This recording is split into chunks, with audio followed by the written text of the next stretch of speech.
Sziasztok, az Enigmát látjátok, én pedig Horváth Zoltán vagyok. Mai beszélgető társam Szűcs Róbert, a Hihetetlen magazin főszerkesztője, tulajdonosa, nagyon régi jó barátom. Köszönöm. Szokták mondani, hogy felfedezőm. Már kommenteltek ilyet is egyébként a Facebookon, úgyhogy nagyon jól informált nézőink vannak. Igen, a Szűcs Robi az egyébként. Egy adásban egyszer egyébként beszélgethetnénk a régi közös múltunkról. Azt szerintem mindenkit érdekel.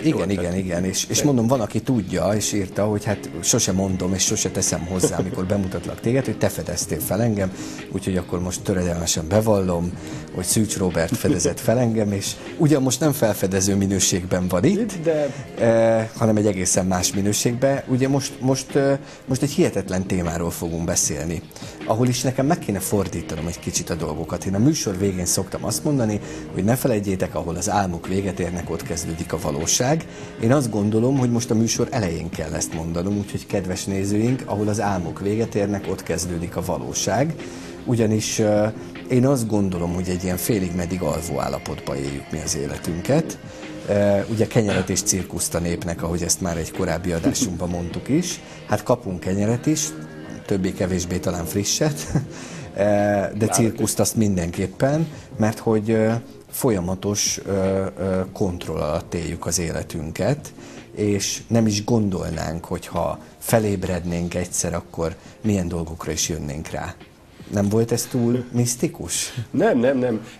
Az a baj, egy kicsit inkább olyan volt, mint a Matrix, amikor azt mondták a Neonek, hogy figyelj, itt a két kapcsola, most választhatod a pirosat vagy a kéket, és hogyha beveszed az egyiket, akkor megtudod, hogy mi az igazság, ha beveszed a másikat, akkor pedig visszakerülsz a valóságban, na most körülbelül egyébként, de ennek megfelelően tényleg ez a helyzet. Tehát az, hogy egy bizonyos értelemben egy olyan álomvilágban élünk, egy olyan világban élünk, amelynek nem ismerjük az igazi mozgatórugóit, nem tudjuk, hogy pontosan kik, hol, mikor és hogy irányítják a sorsunkat, és a legszörnyűbb az, hogy azt sem tudjuk és azt sem veszük észre, hogy ezernyi, de tényleg a szószoros értelemben ezernyi módon manipulálnak bennünket. Az elménket veszik célba, és megpróbálnak abba különböző dolgokat beleültetni, különböző végtelen számú módszerrel, szerintem majd akkor ezeket fogjuk kifejteni, hogy milyen lehet. Szerinted mivel jár jobban az ember? Ha a kék vagy ha a piros tablettát veszi be? Tehát jobban járunk, hogyha álmodjuk az életünket, és azt hisszük, hogy mi kontrolláljuk, és abszolút tudatosan éljük meg az életünk eseményeit, vagy pedig az a jobb, hogyha felébredünk és rájövünk arra, hogy te Atya Úristen, micsoda tömegmanipuláció. Tehát itt nem tömegtájékoztatás van, ha ebből az irányból nézzük, hanem tömegmanipuláció van, és itt nem szórakoztatás van, hanem agymosás van, és a mai oktatási rendszer bizonyos összeesküvés elméletek hívei szerint, vagy azt valló emberek szerint nem is oktatás zajlik, hanem butítás zajlik. Tehát megpróbálnak minket biorobotokká tenni, hogy mi ne gondolkodó, értelmes, intelligens, intellektuális emberek legyünk, hanem dolgozó emberek legyünk, és kiszolgáljuk a rendszernek az elvárásait. Dolgozzunk, robotoljunk, vásároljunk, és örüljünk azoknak a dolgoknak, amikre mások úgy vélik, hogy amiknek örülni helyes. Hát Zolikám, például akkor maradjunk, mert megint egy picit megint maradjunk a Matrix témánál. Most gondold végig ott az egész Matrix. A Matrix azt sugallta, és most analógiában ezzel, amiről most mi beszélünk, a Matrix azt sugallta, hogy mi egy álomvilágban élünk, erről is beszélgethetünk majd egyszer egyébként a virtuális, hogy itt tényleg lehetséges, hogy virtuális valóságban élünk, de minden esetre azt sugallta, hogy most maradjunk azt, hogy mi egy álomvilágban élünk, és amikor fölébredt a Neo, abban a történetben fölébredt, akkor bekerült egy olyan helyre, ahol az előző életéhez képest mondjuk szörnyű körülmények uralkodtak. Igen, szomorú a valóság. Igen, tehát az a valóság szomorú, és amikor egyébként ennek a filmtrilógiának, amikor vége van, és akkor mindenki fölébred, és akkor ott ülnek, és ott a tervező, és ott üldögélnek, és nézik, és ott egy gyönyörű, ragyogó napfény, akkor ez csak a Matrixban van, ez a napfény a Matrixban. Az igazi valóságban ott van egy teljesen elpusztult város, amelyben a városban ott vannak azok a robotok vagy valami, és az egész világ szörnyen néz ki. Én azt gondolom, hogy az embereknek a nagy része talán örömmel és boldogan beveszi a kék kapszulát, a kék kapszulában az akkor visszakerül a valóságba, és akkor utána azt gondol, amit akar. Fölébre, azt mondja neki a Morpheus, hogyha reggel fölébredsz, akkor onnantól kezdve azt gondolsz, amit akarsz. Ha nem, utalás egy történetre, akkor elviszek, és akkor megmutatom neked, milyen mély a nyúl ürege, mert akkor megmutatom neked, elmész egy másik valóságba, elvisztek. Na de mi ez? Hát most képzeld, nem szörnyű. Fölébred, tele van szurkálva, kiderül, hogy még nem látott, még nem hallott, még nem érzékelt, tele van szurkálva, totál káros, és ott van egy ilyen valami, és ilyen tejbegrisszebű, nem tudom, milyen tutyit kell lennie. Ja igen, az az étel. Igen, és akkor fejvolva figyelmet még egy, és utána nem akarok többet Matrixozni, van egy Cypher nevű szereplője, aki egyszer az ügynökökkel, azok az ügynökök, akik megszemélyesítik. Megállapodik. Emlékszel rá? Megállapodik, és akkor mond, hogy ő álmodni akar. Igen, ő azt kérte. Igen, és akkor ott eszi azt az ételt, és gyönyörűen megkomponálva, ott eszi azt a finom falatot, és azt mondja, én ezt akarom, én élvezni akarom az életet, én ilyen akarok, ezt akarom visszakerülni. Hozzá kell tennem, hogy ez egy logikai hiba, mert ha visszakerül, akkor nem fog emlékezni, hogy mi volt előtte, és akármit csinálhatnak belőle, tehát ez mondjuk nem így működik. De ez egy másik kérdés. De tökéletesen érzékeltető, hogy abban a pillanatban, hogyha az ember tényleg fölébred, akkor tényleg el kell döntenie, hogy meri vállalnia azt a kockázatot, és tényleg, Zoli, ez tényleg így van. Hogy az, aki nézi ezt a műsort, akkor az gondolja végig, hogy igen, én tudni akarom, hogy néz ki ez a világ, tudni akarom, hogy mi van mögötte, tudni akarom, hogy mi motiválja a cselekedeteimet, vagy azt mondja, hogy Úristen, hát ez olyan szörnyű. Inkább nem is akarok róla. Akkor igaz az a bibliai állítás, hogy boldogok is a lelki szegények, mert övék a mennyek országa. Hát, kvázi, amit nem tudunk, az nem fáj alapon.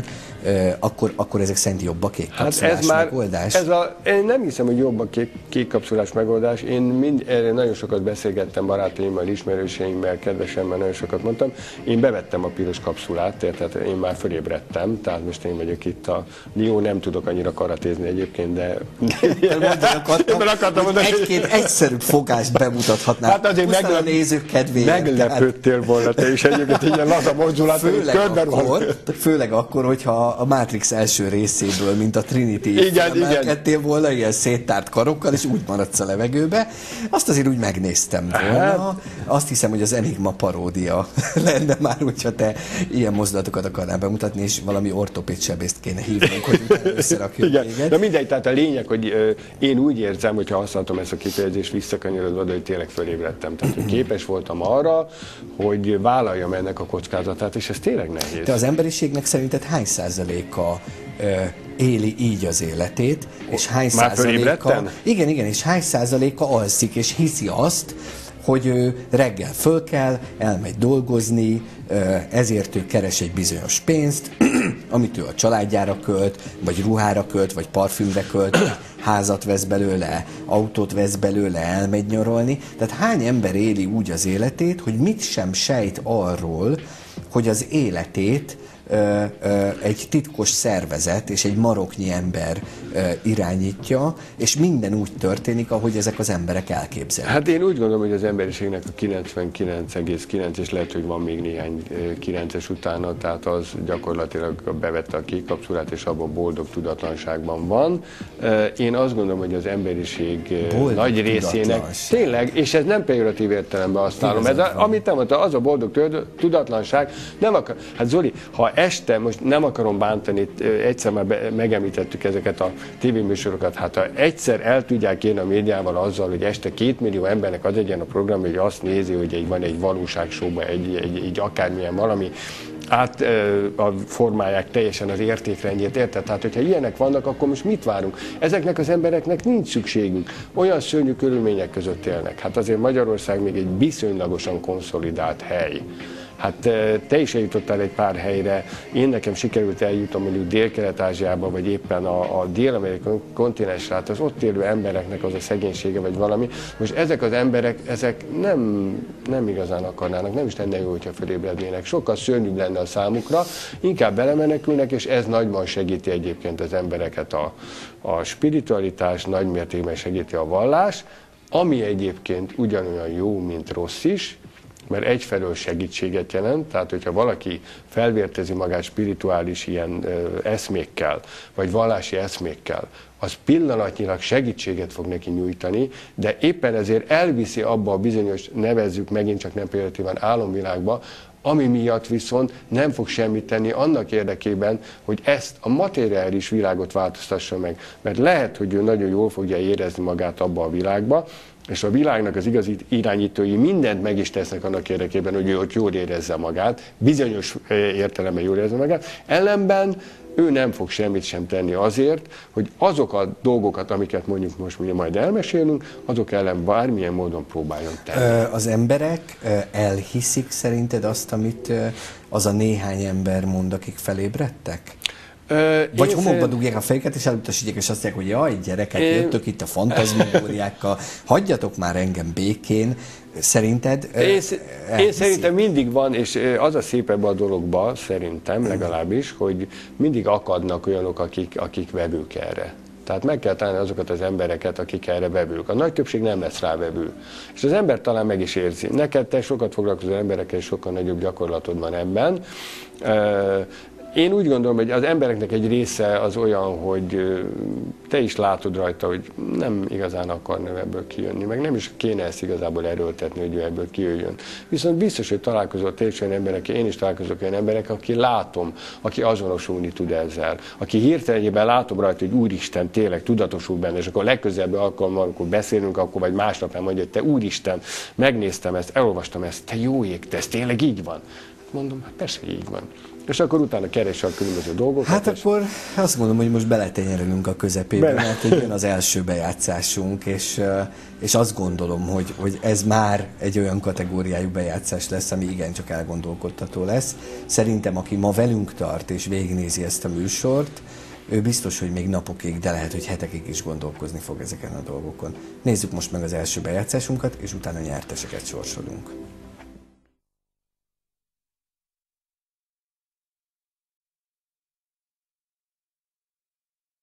If you sat around a table and you said, right, what we need to do is we need to find some way of getting young people to see the world the way we want them to see it, so that by the time they become adults, they are completely following the reality we want them to believe in.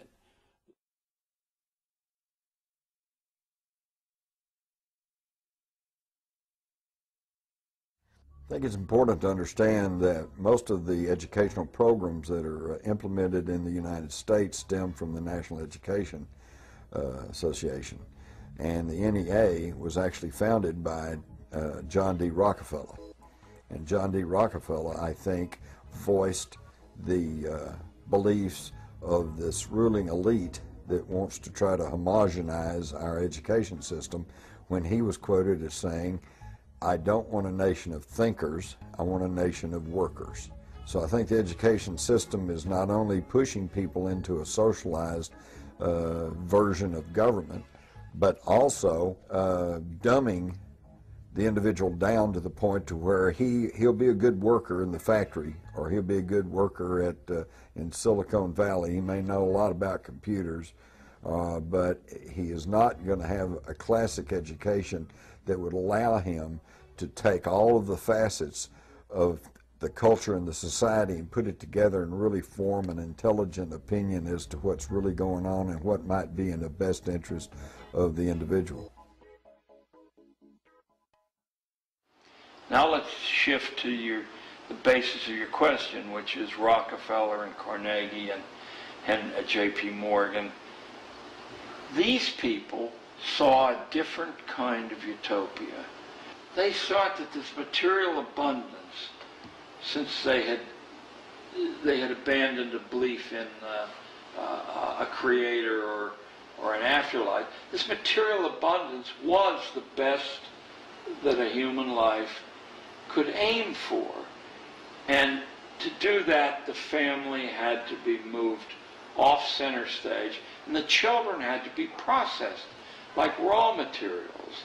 These are the people who saw to it with their influence that when legislation that was wildly radical based on any past model was proposed, that the right legislators would vote that legislation through.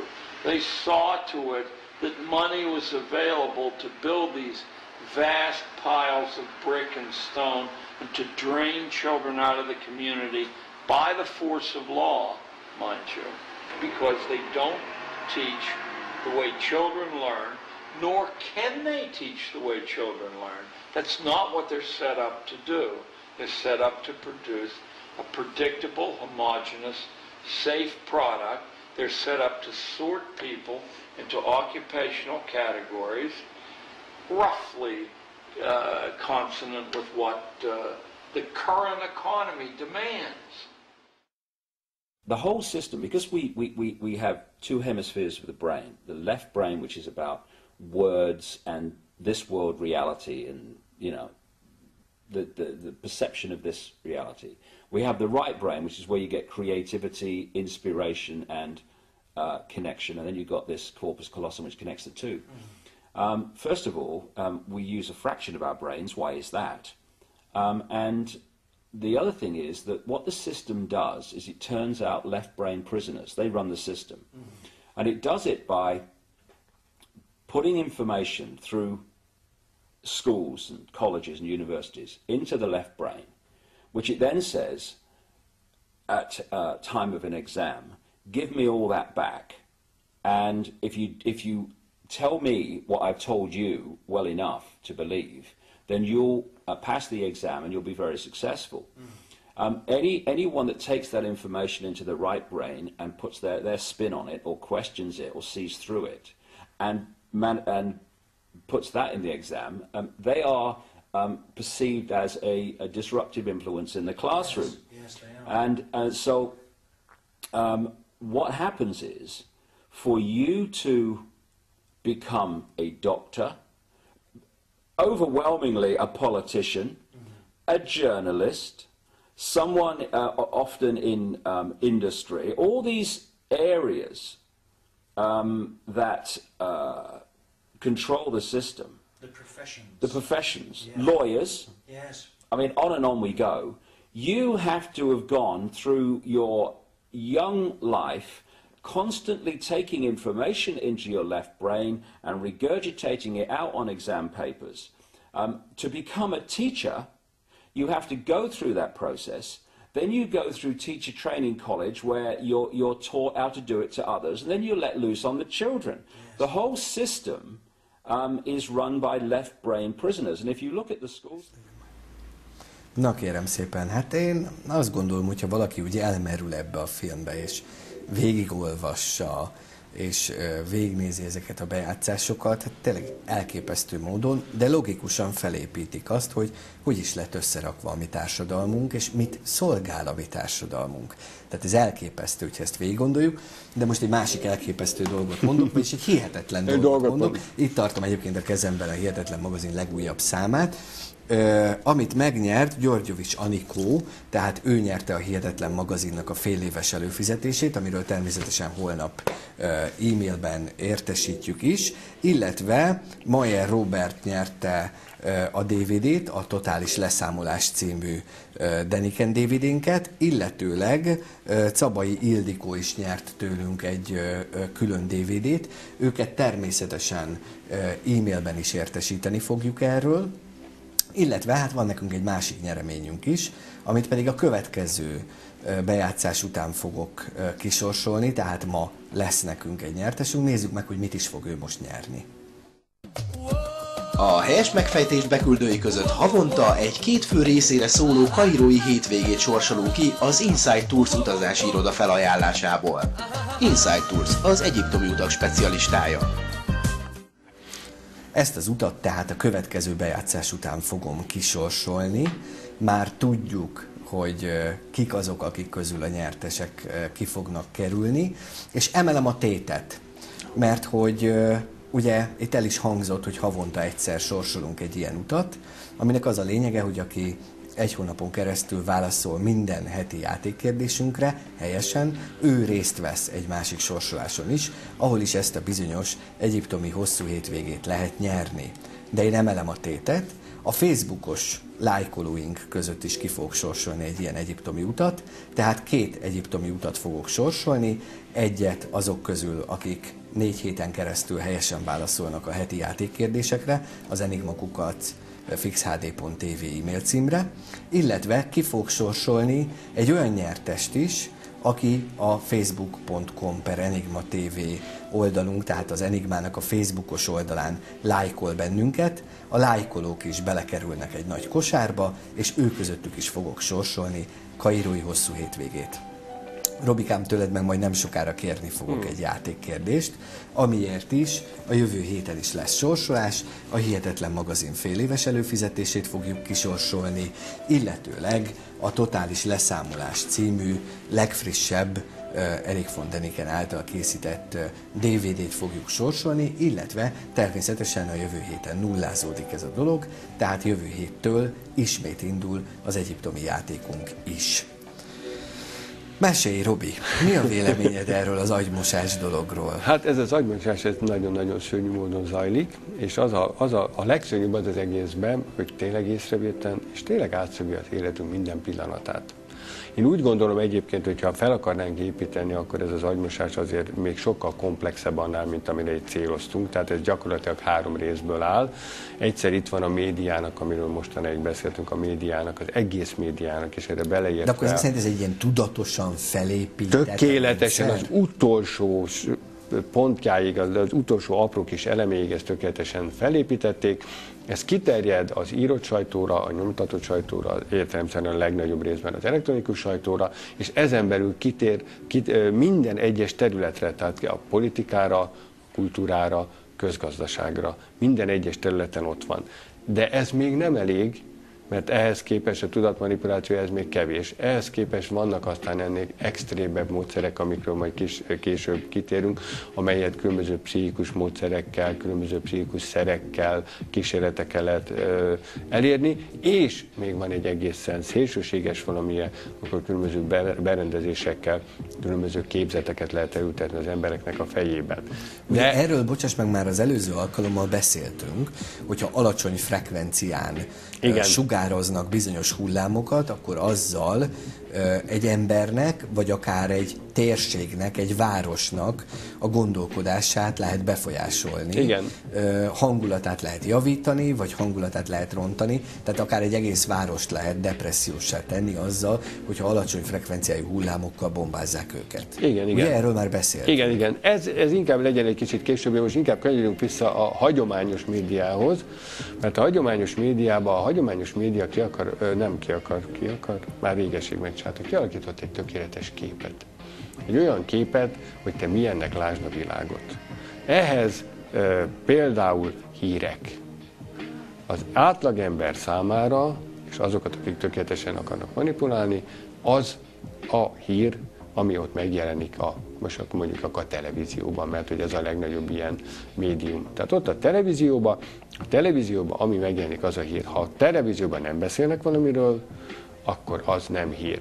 A legjellemzőbb példája, ezzel már nagyon sokszor kiakadtak, kereskedelmi televízió, első hír. Julcsi néni macskája fölmászott a fára. 3,5 percen keresztül közelkép valami, cica ott van a fán, a cica jót rög, és azt mondja, hogy én tulajdonképpen le tudnék ugrani, mert mi nekem ez az 5 méter, de hát ez a sok hülye ember itt járkált, hogy sokkal jobb, hogyha leszednek engem a fáról, leszedik, de most ez nem bizony, majdnem ugyanezt mondom, 3,5 perces hír, zseniális bevágásokkal, több ember ment ki, megcsinálják az egészet. 24. hír, hogy hát a fukushimai atomreaktor környékén nem tudom milyen sugárzás volt, meg 1000 holttestet keresnek, akit azért nem tudnak összeszedni, mert még sugároznak szegények. Na, tehát ezzel, hogy a híreket elosszuk, akkor az embernek fölrakják ezt, erre már ez komoly reakciók voltak erre, mert tényleg így volt. Egy bizonyos kereskedelmi tévének a hírösszefoglalónak a 24. híre volt. Az a hír egyébként, ami mondjuk előnyére ilyen mondva a nemzetközi médiának azért mondjuk mindenhol az első oldalon szerepel. Tehát azokkal a hírekkel, hogy milyen tartalmat mutatnak benneket, hogy vezetik fel, nem mindegy, hogy milyen kifejezéseket használnak. Hát amikor az ember azt hiszi, hogy ő most lát egy ilyen kis rögtönzött ilyen kis műsort, amikor mindenki ontja a poénokat. kérem, hát ez nem így megy. Hát, és Robi, ez mennyire globális ez szerintem? teljesen, totálisan... Tehát, valaki ül és irányít, és azt mondja, hogy kérem szépen, ma a világ sajtóiba vezető hír legyen az, hogy... pont. És akkor ő megnyomja a gombot, és innentől kezdve a világ összes médiája erre hangolódik, és ezt fogja vezetőként adni. Képzeljük bele magunkat most abba a kis géniumba, abba a kis felső vezető testületbe. Ez szerintem néhány emberből, mindenki, mert van egy piramis. Tehát ami megyünk fel a hatalmi piramis, hogy igazából ki van a tetején, meg kik vannak a tetején, az emberek általában csak sejtik. Rothschildok, Rockefellerek, a Rothschildok vannak általában, tehát őket mondják. Rothschildoknak a tényleges vagyonát mondjuk 30-szorosára becsülik a Bill Gates vagyonánál, pedig az sem volt semmi. Tehát a Bill Gatesnek, ha valaki még emlékszik rá, akkor 65 milliárd dolláros vagyona volt, na most ez 2000 milliárdos, tehát 2 billió dollárról van szó, tehát ilyen emberek. Ezek az emberek, ezekről nem nagyon tudjuk, hogy kicsodák, csak sejtésünk vagyunk. De ezek az emberek, ezek hozzák meg azokat az elveket, a családi kapcsolatokon keresztül, és utána alattuk vannak különböző szervezetek, ezek már néhány 100 főből álló szervezetek, amelyiknek az összes olyan nagyhatalmú média cég, nek a vezetője a tagja. És bármilyen nevetséges, Zoli, te még eléggé fiatal vagy, én sajnos, tényleg mondom, hogy az előző rendszerben is éltem, és az előző rendszerben mindenki azt mondta, hogy úristen, hát itt most zombikat csinálnak, és milyen szörnyű ez a rendszer. Nem. Ott is megvoltak a bizonyos módszerek, most csinálnak zombikat. Mert most sokkal kifinomultabb, sokkal rafináltabb módszerekkel megcsinálják ezeket, és ott azokra az emberekre, annál a bizonyos médiumnál, igenis az a vezetőjének megvan, és igenis, Zoli, úgy, ahogy te mondtad, és ez nem fantazmagória. Megszól az a bizonyos telefon, és akkor azt mondják, hogy igen. Ezeket a híreket, erről most beszéljünk, erről ne beszéljünk. 2 nappal ezelőtt, vagy 2 nap ezelőtt megölték Osama Bin Ladent, most rámész az internetre, alul már még van róla, vagy most már nem is kell. Ne foglalkozunk vele többet, az most megvolt. Tehát hogy az, hogy a hírt hogy adjuk elő.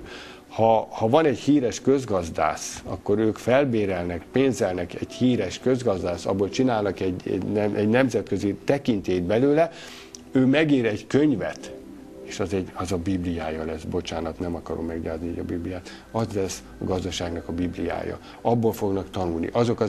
Azok az elvek, amik ott szerepelnek, azok alapján fogják az egész piacgazdaságot felépíteni. Semmilyen, ha bárki bármit ellentmond, akkor az a perifériára kerül. És ez a fő irány. És az az irányvonal, az megkap minden létező pénzügyi, anyagi, mindenfajta támogatást, amit el tudsz képzelni, az, aki szembe megy vele, az viszont vonalon kívülre kerül. Emlékszel, ugyanerről beszéltünk, amikor a magyarság témakörbe, amikor azt mondtuk, hogy van egy hivatalos álláspont. A hivatalos álláspontot emlékeztetően már mondtuk, hogy már a szabadságharc idejétől kezdve szponzorálták, támogatták a kutatókat. Aki ennek ellenmondott, és a magyar népnek az igaz történetét akarta, azt szépen félresöpörték. Na most ugyanezt a folyamatot képzeld el, Zoli, 1000-szer nagyobb, vagy 10.000-szer nagyobb nagyságrendben, és ez a világ, amit itt látunk magunk körül, hát ez sajnos többek között ilyen szabályok szerint működik. Igen, hát ebben tényleg jobb nem belegondolni. Ugye? Na most képzeld, hogyha most... Mert ennek nem tudsz véget venni. Hát ez már olyan szinten beleette magát, beleszőtte magát a kultúránkba és a létezésünkbe, hogy ezt már gyakorlatilag mint egy daganatot, így ki se tudod vágni, körül se tudod metszeni, mert nincsenek határok. Mert nem tudod a határ. Na, de ennek pontosan ez volt a célja, és tökéletes ez a mondat egyébként, ez ennek a részek egyik kulcsmondata volt, hogy ez annyira mélyen beleívódott, olyan mélyen bennem, hogy valóban, hogy egyszerűen nem, ha föl akarsz ébredni, fölébredsz, és azt mondod, hogy jó, na akkor megyünk vissza aludni, akkor jó, akkor igen, mert kicsik, az igazából nem érsz el semmit. Nem, hát de nem most képzelek nem tudod még bolykottálni is a dolgot, hogy azt mondod, hogy na jó, hát akkor te félrevonulsz innentől, te nem nézel tévét, nem hallgatsz rádiót, nem mész fel az internetre, nem olvasol újságot, mert igazából nem tudsz már elkülönülni ettől a rendszertől, mert rá vagy utalva, rá vagy kényszerítve. Ha ma például egy cég már, ha nem elektronikus úton nyújtja be a kérelmeit, az adóbevallását, nem tudom miért, akkor nem is létezik. Hát nem is tudja megcsinálni. Az, hogy te internetre mondjuk nem menjél föl, az például már szinte lehetetlen.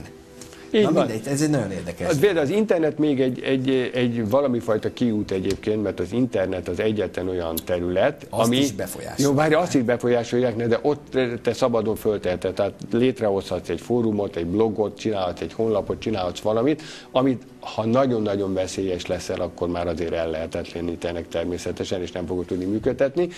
De a sajtóba gyakorlatilag, és ezt ki kell mondani, magyar sajtóra is igaz, hát én, mint főszerkesztő, ezt tiszta lelkismerettel kijelentettem, magyar sajtóra is igaz, nemzetközi sajtóra igaz, ez nem igazán szabad ez a sajtó, nem, mert nem olyan szempontok szerint kell, tehát olyan ráerőltetnek olyan megoldásokat, és főleg azokra a médiumokra gondolok, amelyik a hírgyártással foglalkoznak, tehát hogy meghatározzák, hogy milyen hírről, milyen formában, milyen mennyiséget, hogy mondjunk el, és ez téged befolyásol, és úgy befolyásol téged, hogy te otthon ülsz, és észre se veszed, megnézed a tévét, és akkor lezajlott, a világban van egy halom, én már megmondom őszintén, nem nézem meg a tévéhíradót, mert iszonyan fölbosszant, hogy az első 15 hír az arról szól, hogy a Júcsi néni macskája a fán van, aztán meggyilkolták, elütötték, fölkötötték, lelőtték, balesetet szenvedett, vagy valami, és utána a végére, a 20. helyen elrakva ott szerepel valami a világból, a valós eseményekből, abból az eseményből, ami neked fontosnak kéne lenni,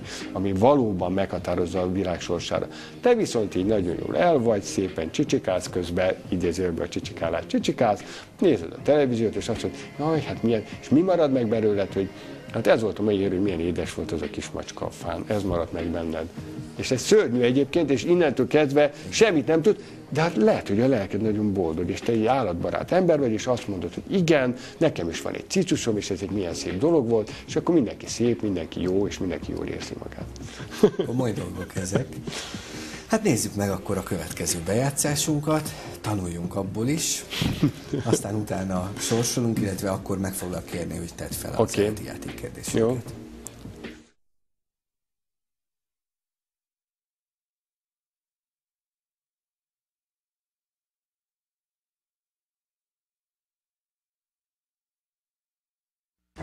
I'm confident that by working together, we can win the first war of the 21st century.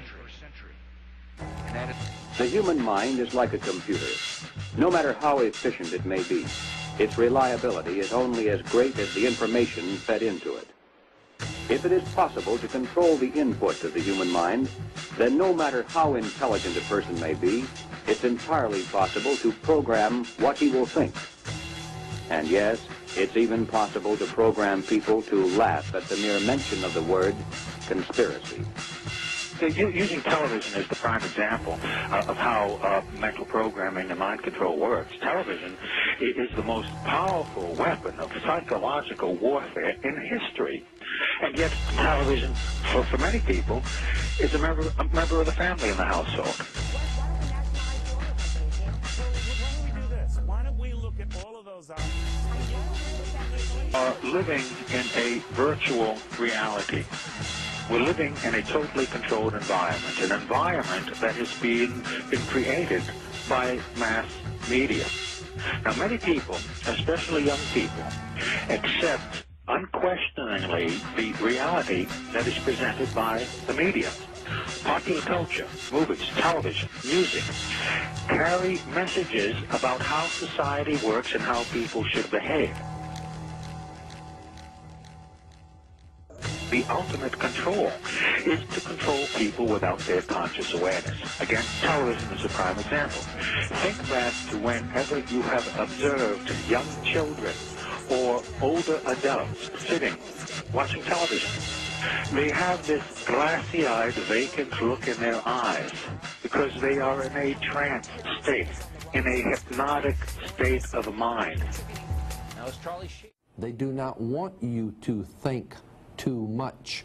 That is why our country and our world has become so proliferated with entertainments, mass media, television shows, amusement parks, drugs, alcohol, and every kind of entertainment to keep the human mind entertained so that you don't get in the way of important people by doing too much thinking.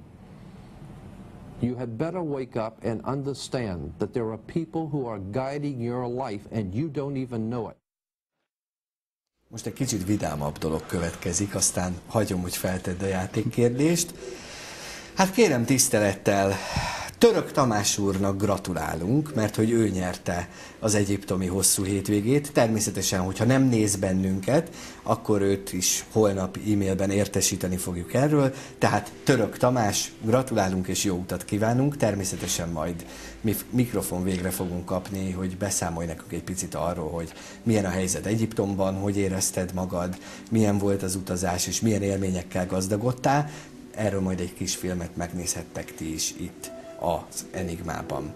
Robikám, várom a játékkérdést. Jó, hát most megpróbálunk egy kicsit nehezíteni, mert te galád módon mindig, hogy megnéztem a Facebook oldalon, ott volt az utalás, meg ilyesmi. De miért nézegeted a mi Facebook oldalunkat? Hát azért, mert kíváncsi vagyok rá, és hát azokra vagyok kíváncsi, hogy engem dicsérnek természetesen, semmi más nem nézek meg rajta, de itt véletlenül megakadt a szemem. Tehát a kérdés a következő, miután, hogy a médiának a világhatalmáról van szó, kérünk szépen 3 olyan meghatározó tévétársaságot vagy hírcsatornát, amely nagyban befolyásolja a világnak a hírtermelését. Azt hiszem, ilyet mindenki tud mondani majd. A válaszokat pedig várjuk az enigma@fixhd.tv e-mail címre. Természetesen segítséget is kaptok a játékkal kapcsolatban. Ha valaki netán feltéved a facebook.com/Enigma TV oldalra, biztos, hogy fog találni olyan kommentet, vagy olyan ráutaló mondatokat, amelyek segítségével megkönnyítjük egy picit a játékot. Illetve azért is érdemes bennünket a Facebookon keresni, mert hogy most már azért is sorsolok egyiptomi utat. Először is szeretném tudni, hogy mely témák érdekelnek benneteket, hogy egy picit együtt szerkesszük a műsort, ezért kérlek benneteket, hogyha valamit kiírok témajavaslatként, vagy következő témaként, akkor lájkoljátok, hogyha tetszik a téma, mert abból, hogy hányan lájkolják, el tudom dönteni, hogy mekkora érdeklődésre tart számot az adott téma. Amúgy pedig lájkoljátok az Enigmának a Facebook oldalát, mert hogy a lájkolók között ezentúl egyiptomi hosszú hétvégét fogok sorsolni. Még egyszer akkor a játékkérdést, Robi. Tehát a játékkérdés az, hogy kérünk szépen 3 olyan nemzetközi hírügynökségnek nemzetközi hírcsatornát, amely nagyban befolyásolja a világ közvéleményét. Ilyennel nap mint nap lehet találkozni ezekkel az elnevezésekkel. Rendben van, a válaszokat pedig az enigma@fixhd.tv e-mail címre várjuk. Természetesen lesz sorsolás a jövő héten, a Hihetetlen magazin féléves előfizetését fogjuk kisorsolni, illetve Erik von Däniken legújabb és lehet, hogy utolsó DVD-jét, a Totális Leszámolás című filmet is fogjuk sorsolni, illetőleg én azért a Facebook oldalon is szoktam sorsolgatni, ha valaki olyan érdekes témát tesz fel, olyan érdekes videót tesz fel, ő is kap DVD-t vagy más egyéb nyereményeket, illetve innentől kezdve az Enigma lájkolói között, az Enigma kolónia tagjai között egyiptomi utazást is fogunk sorsolni. Mit szólsz te ehhez, Robi, hogy hát ne legyünk túl okosak, ne gondolkozzunk mi túl sokat, majd ők megmondják, hogy mi mit akarjunk, már kisgyerekkorunkban belénk súlykolják azt, hogy mit akarjunk megvásárolni, milyen játékokra vágyjunk, milyen iskolát képzeljünk magunknak a jövőbe, ahol megtanítják nekünk, hogy is kell élnünk, ugye? Nőkem, hát ez volt, ott fölsorolták, hogy mik ezek a valóban. Az oktatásról igen, eddig nem beszéltünk, tehát az oktatásnak maga, az oktatásnak az egésze, az, hogy mit és hogy tanítunk, merre felé orientálunk, ez is gyakorlatilag egy tökéletes manipuláció, de ezt a manipulációt kiegészíti az, hogy hazamegy az ember, és rá van kényszerülve arra, egy amerikai állampolgár legalább 6, de van, aki 8 órát tölt a televízió előtt. A televíziónak, lehet, hogy ezt nem hallottad még így, bár lehet, hogy ez egy nyilvánvaló dolog, a televíziónak tudod, mi volt a fordulópontja? Amikor kitalálták a távirányítót. Mert a legnagyobb problémája az volt az embereknek, hát ez elsősorban az Egyesült Államokra vonatkozóan, kiálljon föl megnyomni a csat. Hát tudom, hát gyerekkoromban még ez volt. Ja, azért így van. Apám rám szólt, hogy legyen kedves, és menjek oda, és nyomjam be a 4-est. Gombot. Na látod? Na most ez oda vezetett, hogyha az ember mondjuk bekapcsolt egy csatornát, akkor hajlamos volt arra, hogy hát a fele se fog fölállni oda, én ott ülök, nem fog oda elmenni. Ahogy jött a távkapcsoló, akkor onnantól kezdve már lehetett szörfölni a tévécsatornák között, utána jött az egyetlen csatorna, aztán jött az analóg, után jött a digitális, a megszámláltató sok csatorna van, és a klasszikus kép, hogy otthon van, egy étterem beköltözött oda a szobánkba, ugyebár, mert ott van egy hatalmas nagy kukorica, Amerikáról beszélgetek, kukorica, ott van egy 2 literes kóla, ott elterpeszkedik, vagy mit tudom én, 15 ilyen dobozos sör, issza és nézi azokat az információkat, és ömlik az agyába, és el sem tud már onnan válni, nem tud anélkül létezni, mert úgy érzi, hogy azokat az információkat csak onnan kapja meg, és nem érdekli. Ez a szörnyű, és erre alapoznak például az különböző ilyen médiumok, hogy mindent meg fogsz nézni. Nem fog zavarni azt, tudod, hogy végignézik, tehát hogy olyan szörnyen hangzik, hogy az ember ott ül, és végignézi az összes létező műsort. Én arra gondoltam, hogy ha valaki néz egy műsort, és egy filmet megszakítanak, én megmondom őszintén, én nem tudnék megnézni egy olyan filmet, hogy megy egy izgalmas film, aztán vágás, és akkor utána most használjam ezt az intim betétet. Most nem én, bocsánat, de én nem tudnék ilyet, tehát engem ez szörnyű. Tehát az emberek ott vannak, hát a mérésekből kiderül, hogy ott ülnek, nézik, és beszélnek rá arra a termékre, és abban a pillanatban az megy oda az agyadba. Egy reklám 40%-kal hangosabb, mint az előtte levő műsor, harsányabb. A színeivel, az előző valamelyik adásban beszéltünk róla, hogy olyan technológiákat alkalmaznak, amit a 80-as években a filmiparban a George Lucas csinálta a Csillagok háborújában. Olyan technológiák vannak, erre szakosodott szakemberek, lelassítva, fölgyorsítva azok a pillanatok, mutatják ezeknek a trükkjeit. Azokkal ott tökéletesen megfognak, tökéletesen orientálnak, és biztos, hogy az, aki utána onnan föláll, én a saját kedvesemen tapasztalom, hogy jaj, láttad, hogy most mi... Jaj, mondom, nem, de hát ilyenben van 3 ilyen, jaj, tehát ezt elmondták, hogy ez olyan fantasztikus, ez lenyűgöző, hát ez aztán... tökéletesen hat. De nem ez a baj, mert ez igazából még csak eladás, mert ez gyakorlatilag még csak kereskedelem. De az életformádat akarják meghatározni, azt akarják meghatározni. A gondolkodásmódodat, hogy így van, például egy film, hát bemutatnak egy filmsorozatot, van egy filmsorozat, a filmsorozatnak a szereplője, hogy milyen millióben él. Hát ott vannak ezek a mexikói, meg nem tudom, dél-amerikai filmsorozatok, itt csupa ilyen rancs, olyan rancs, ilyen valami. Ilyenből van egyébként 15 egész Mexikóba, és a többiek azok meg méreteten nyomorban élnek, de ezt szépen kiemeljük, és akkor ezt sugáljuk, hogy ezek a problémák, ezek a filmek egyébként úgy vannak megoldva, hogy tudjál róla, nincsen benne semmi bonyolult valami. Hogy az embernek ne kelljen gondolkoznia, nincsenek olyan valamik, hogy most hirtelen ott szakad meg a film, hogy te kapkodod a fejedet, hogy te úristen, most mi? Nem. A történet olyan legyen, hogy ne kelljen idegeskedni, te tudjad, hogy hol van, tudod folytatni, együtt tudjál vele érezni, és hogy te is olyan lesz, és nem veszed észre, hogy saját magad, hogy tulajdonképpen egy életformát akarnak rád tukmálni. Az, hogy neked ilyen kell lenni, ilyen szituációban így kell viselkedned, így kell hozzáállni, és igazából tulajdonképpen a legszörnyűbb üzenete, hogy te mindenképpen legyél lojális a fennálló rendszerrel, ne ellenkezzél, ne lépjél szembe, ez a rendszer, ez érted van, ez nézd meg, és nézd meg, ott van, és felcsillantják előtt és a még egy dolog, hogy az emberek még szeretik is. Hát vágynak rá. Persze. Hát alig várja, hogy hazaérjen és megnézze az új sorozatát, megnézze a tévéhíradót, elterpeszkedjen a tévé előtt és jól érezze magát. Tehát kijelenthetjük, hogy már a média vált a legfőbb eszközévé azoknak az érdekcsoportoknak, akiknek a tudat befolyásolása lényeg. És az, hogy megmondják, hogy mit csinálják. Így van, és ez pontosan nagyon jól látod, tehát hogy azok az emberek, és a legnagyobb hatékonysággal értelemszerűen a televízió működik, tehát ott, ahol vizuálisan is meg tudják neked mutatni ezt az egészet. Ez hozzájárul egyébként, hogy a megfelelő hanghatásokat tudják használni, a megfelelő színvilágot tudják használni, a megfelelő dolgot, és kialakítanak benned az emberek nagy részében egy nagyon-nagyon torz képet.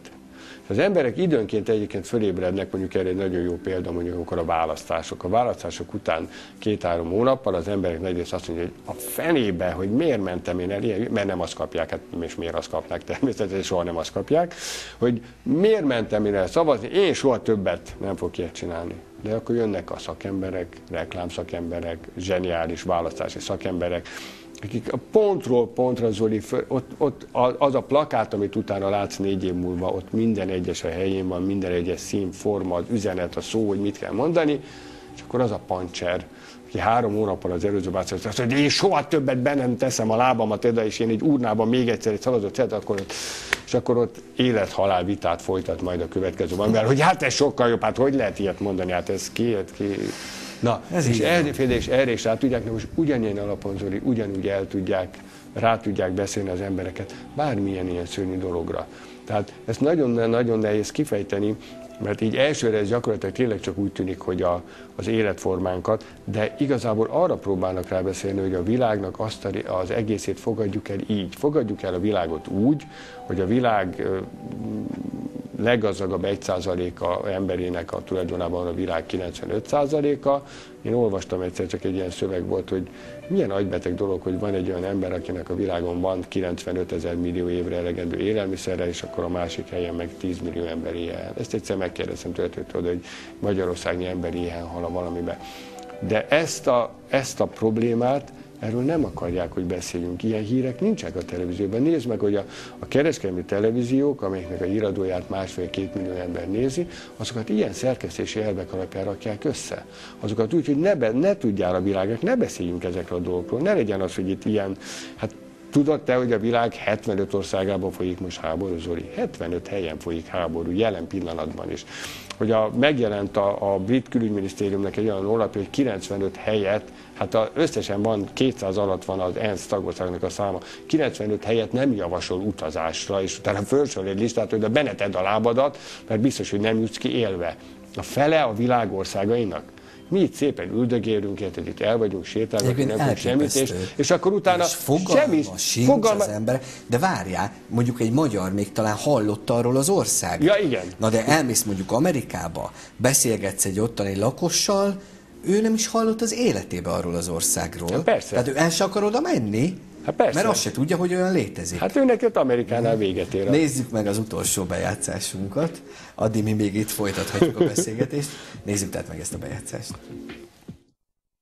The truth of the matter is that increasingly what we see, what we hear, and what we read is being controlled by fewer and fewer large multinational corporations. People don't appreciate this.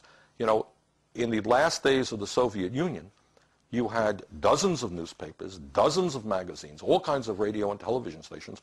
The only problem is that all of that media was controlled by the Communist Party of the Soviet Union or the government of the Soviet Union. We are moving in that direction. There is an illusion of choice that's maintained when you can have 100 channels on your cable system, and how many movies did the studios release a year now? All these different studios, and the music industry with so many labels, and magazine stands that go on and on and on forever. Well, the owners are a handful, 5, 6 different companies. Okay, we say we've got freedom of press in this country, and some folks have said that you've got freedom of press as long as you own it.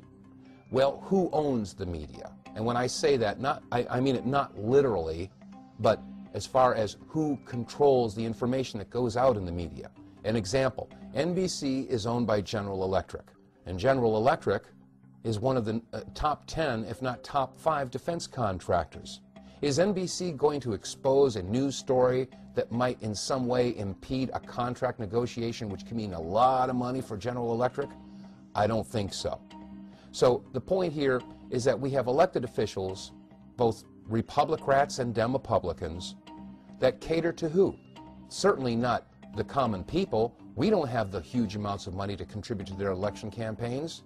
The people that contribute the most amount of money are the corporations. And so that representative or senator is going to do what is going to be in the best interest of those corporations. So if the corporations are controlling and influencing our elected officials, we must also take a look at the mainstream media. Who pays the bulk of the advertising dollars that keep the mainstream network news going? Is the major corporations. So what we have now is we have corporate control of elected officials, corporate control of the media, and this is why some people are now calling it the corporate Borg, because they have assimilated several different areas of our entire society. The corporations control agriculture, technology, manufacturing, industry, education, communication. They control our elected officials. This is not a government of, by, and for the people. It is a government of, by, and for the corporation. And by definition, when business controls government, that is inescapably fascism. Now, there are two primary means by which people are manipulated and controlled. One is very simple, very basic, and that is simply the control of information and the control of, if we don't have all of the facts on any particular topic, then our judgment is going to be no better than the quality of our information. America forms its opinions by information that's provided to them. Hát ezek jó záró gondolatok voltak. Azt hiszem, hogy azért úgy tágítottuk most a fejét a nézőknek. Tedd fel még egyszer a játékkérdést, Robi, légy szíves. Hát most szerintem itt az adásokban is elhangzott már pár dolog, belőle 3 olyan nemzetközi nagy hírügynökségnek a nevét szeretnénk hallani, amelyek a legnagyobb befolyásol vannak a világnak a hírfolyamára. A válaszokat pedig várjuk az enigma@fixhd.tv e-mail címre. Természetesen jövő héten is lesz sorsolás, a Hihetetlen magazin féléves előfizetését fogjuk kisorsolni, ahol egyébként sok ilyen érdekességről lehet olvasni. Az Erik von Däniken legújabb és lehet, hogy utolsó, a Totális leszámolás című filmét is fogjuk sorsolni, illetve lesz nekünk még egy nyereményünk, aki 1 hónapon keresztül helyesen válaszol a heti játékkérdésekre. Ő részt vesz egy másik sorsoláson is, ahol is nyerhet valamit, amit majd mindjárt megmutatunk, de most már más is nyerhet ilyen utazást, aki lájkol bennünket a Facebookon, tehát megkeresi az Enigmát és lájkolja a Facebookon, ő is részt fog venni egy sorsoláson, és ő is nyerhet. Nézzük meg, hogy mit. A helyes megfejtés beküldői között havonta egy 2 fő részére szóló kairói hétvégét sorsolunk ki az Inside Tours utazási iroda felajánlásából. Inside Tours az egyiptomi utak specialistája. Robikám, nagyon szépen köszönöm, hogy velünk voltál. Köszönöm, hogy itt lettem. Ezt a jövő héten mindenképpen folytatjuk, ezt a témát, hiszen vannak még érdekességek, amiket nem mondtál el a kis papírkáról. Most jönnek majd az igazi érdekességek. Most jönnek az igazi érdekességek, jó, rendben van. Nektek köszönöm szépen, hogy itt voltatok velünk. Ne feledjétek, ahol az álmok véget érnek, ott kezdődik a valóság, és ez az adás pontosan arról szólt. Sziasztok!